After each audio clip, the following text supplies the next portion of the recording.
Assalamualaikum warahmatullahi wabarakatuh. Om Swastiastu, Namo Buddhaya, salam kebajikan. Sahabat-sahabat Tolang 9 yang saya hormati dimanapun juga berada. Beredar viral video, ada seruang untuk mendukung Anies Baswedan dan video ini begitu pendek dan itu datang dari Front Persaudaraan Islam Kalimantan Selatan. Jadi FPI ya. Dalam pernyataannya, dia siap memperjuangkan keadilan, katanya dengan cara apapun, demi untuk mewujudkan syariat Islam di Indonesia. Saya kira ini memberikan penegasan bahwa memang Anies Baswedan ini sangat tidak layak untuk menjadi presiden di Indonesia. Itu dari saya, kecuali mungkin ada teman-teman di luar sana yang pikirannya lain soal Indonesia ini. Kalau kita ini sudah terlanjur bersepakat bahwa negara kesatuan Republik Indonesia sebagaimana yang sudah diletakkan fondasinya oleh para pandem-pader kita, saya kira sangat jelas bahwa Pancasila adalah dasar negara, bukan negara yang berdasarkan syariat Islam. Bagaimana videonya? Coba kita cek sama-sama.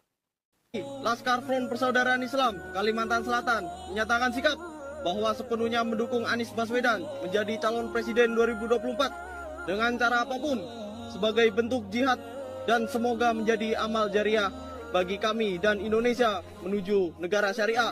Takbir! Allahu Akbar! Takbir! Allahu Akbar! Takbir! Nah, saya kira sudah jelas. Oleh karena itu, seluruh ceramah-ceramah para ustaz-ustaz kadrun selama ini, ya memang mau mencoba menggiring, mengglorifikasi bahwa tahun 2024 itu adalah merupakan ajang untuk kejayaan Islam, bagaimana 100 tahun yang lalu pada saat Turki Utsmani dilibas oleh Kemal Atatürk. Bagi mereka 2024 adalah momentum untuk memenangkan kembali kejayaan Islam. Mereka membangun narasi bahwa Indonesia ini adalah negara yang mayoritas Islam di dunia. Oleh karena itu, kalau mereka sukses untuk meletakkan fondasi dasar apa yang pernah hilang di 100 tahun yang lalu, di tahun 2024 melalui proses demokrasi di Indonesia, maka tentu ini menjadi sesuatu yang menjadi keberhasilan yang luar biasa bagi mereka. Oleh karena itu, henti-hentinya saya sampaikan kepada seluruh sahabat-sahabat Nusantara bahwa agenda khilafah ini adalah bukan kali ini saja. Jadi sejak dulu pasca Indonesia merdeka itu sudah ada gerakan dari dalam untuk bagaimana supaya Pancasila ini degradasi. Salah satunya adalah apa yang dilakukan oleh Kartosuryo di Jawa Barat melalui NII. Kemudian ada DITI yang ada di Banda Aceh. Lalu di Sulawesi Selatan di kampus saya ini ada juga namanya DITI yang dipimpin oleh Kahar Musakkar. Tetapi kemudian negara para leluhur kita sudah bersepakat. Oleh karena itu apapun, siapapun yang mencoba merongrong negara kesatuan Indonesia dan ingin mengganti Pancasila pasti akan mendapat perlawanan dari rakyat. Dan itu terbukti bahwa segala upaya yang mereka lakukan untuk meletakkan Indonesia ini sebagai negara syariah Islam itu gagal. Kenapa? Karena Pancasila ini bagian daripada nilai-nilai Islam yang terkandung di dalamnya. Dan itu betul-betul mewadahi seluruh anak bangsa.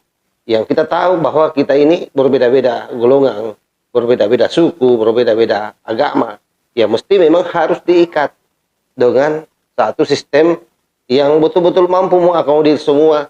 Tetapi tetap nilai-nilai agama ada di dalamnya. Oleh karena itu, ketuhanan yang Maha Esa diletakkan pada sila pertama.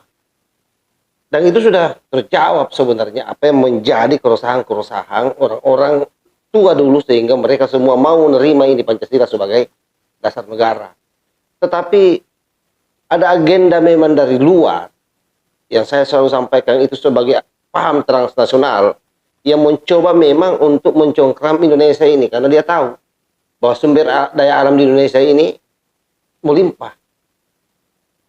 Sehingga hanya itu sebenarnya motivasinya. Kalau mau berbicara soal perjuangan agama apa yang Anda lakukan? Anda lakukan hanya penghinaan secara terus-menerus. Apakah itu yang dimaksud dengan perjuangan agama? Dan ingat bahwa ketika agama dibawa-bawa masuk dalam panggung politik, maka otomatis akan terjadi perpecahan di mana-mana. Kenapa? Karena tidak semua orang dalam satu komunitas atau satu agama itu memiliki pilihan yang sama. Ini soal bagaimana orang menilai bakal calon tersebut. Dan tentu bagi saya harus selalu kembali pada kualitas seorang calon. Apakah dia mumpuni, dia punya track record yang baik. Jangan sampai hanya punya kemampuan membangun getah-getih yang dari bambu itu, lalu kemudian bicara songong seolah-olah punya prestasi yang bagus. Itu bagi saya nol besar. Dan inilah yang berprestasi menurut kadrun, orang-orang seperti Anies Baswedan ini. Oleh karena itu mereka sudah wall out betul, seperti yang pernah disampaikan oleh Gus Yakut, bahwa ormas-ormas ini memang betul sudah dibukukan, tapi mereka masih tiarap di bawah tanah. Oleh karena itu, terus waspadai, terus antisipasi, laknat-laknat ini semua. Mereka semua ini adalah orang yang membenci demokrasi tetapi mau menunggangi demokrasi, yaitu pada tahun 2024 untuk merebut kekuasaan dan mengganti dasar negara kita dengan sistem khilafah atau NKRI bersyariah ala Rizik Syihab. Yes. Oleh karena itu kemudian yang terakhir yang saya mau sampaikan kepada seluruh sahabat-sahabat Nusantara, agar senantiasa memperkuat pengawasan di lapangan agar kita tidak kebobolan. Jangan sampai kemudian ajaran-ajaran sesat khilafah ini, Wahabi Salafi, merobak di bawah, lalu kita hanya berdiam diri. Allahul muwaffiq ila aqwamit thariq. Assalamualaikum warahmatullahi wabarakatuh. NKRI harga mati, Nusantara milik kita. Yang waras tidak boleh mengalah terhadap mereka para pencuri agama yang menjadikan agama sebagai alat politik.